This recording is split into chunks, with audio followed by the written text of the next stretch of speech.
প্রশাসন মাহফিল বন্ধ করে দেয়, এগুলো মিথ্যা কথা। পুলিশ প্রশাসন মাহফিল বন্ধ করে না।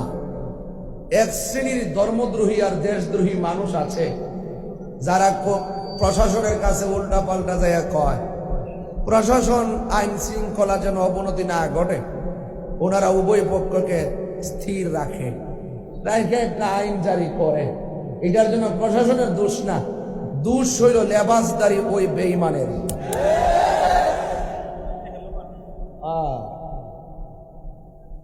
এই জন্য আপনাদের সকলকে সতর্ক থাকতে হবে। জায়গাটা ছোট হয়ে গেছে আর কি, আর একটু বড় দরকার ছিল। আর বুঝছি তো বৃষ্টি, সুন্নিরা কি কোনো বৃষ্টি মানে নাকি বেড়া? আমি কইতাছি তো, আমরা চিনলেন, আপনি শুনেন কি করে। এটা শাহরাস্তি বুগদাদি রহমাতুল্লাহ আলাইহির এলাকা, এটা একটা আধ্যাত্মিক প্রাণকেন্দ্র। কথা বলেন ঠিক কিনা বলেন? এখানে গায়ের জোরের চাইতে ইমানের জোর বেশি।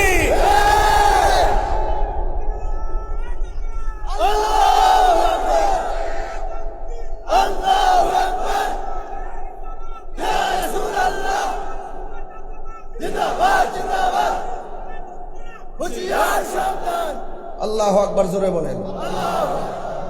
মানুষ অন্যায় করে কেন জানেন? মানুষ অন্যায় করে কবরের আযাবের কথা ভুলে যায়, সেজন্য আখিরাতের জবাবদিহিতার কথা ভুলে যায়।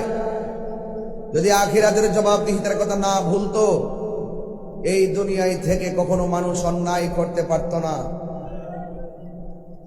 এই জন্য আপনাদের খেদমতে আমার আরজ থাকবে, আমি ঘন্টাখানেক ওয়াজ করব, আমি এরপরে আপনাদের থেকে বিদায় নিয়ে ঢাকা যাব।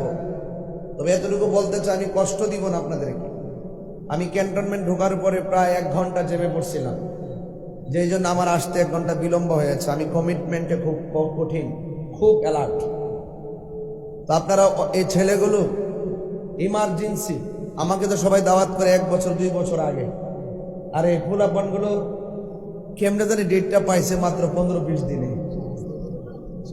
শাহরাস্তি না হুজুরের ওসিলায়, যাই হোক, মাত্র কয়েকদিন আগে, 10 দিনের মনে হয়, 10-12 দিন একটা সুযোগ ছিল, এরা পেয়ে গেছে। যাক আলহামদুলিল্লাহ, এটা আমার নসিবে আছে। তবে আপনারা খোলা আকাশের নিচে যেভাবে বসছেন, আপনাদেরকে অনুরোধ করব, আপনারা যখন আগামীতে যখন মাহফিলে আসবেন, পাতলা একটা সাদা টুপি নিয়ে আইবেন। এটা যাতে মনে থাকে, আব্বা এটা মাহফিলের সৌন্দর্য। প্রত্যেকটা জায়গার একটা ইউনিফর্ম আছে কিনা বলেন? মনে থাকবো না ইনশাল্লাহ। এই জন্য আপনারা আদবের সাথে আমার কথা শুনবেন। অনেক লোক দাঁড়ায় দিয়েছে, আমার কষ্ট লাগতেছে, আমিও ঢুকতে খুব কষ্ট হয়েছে। বলেন আমাদের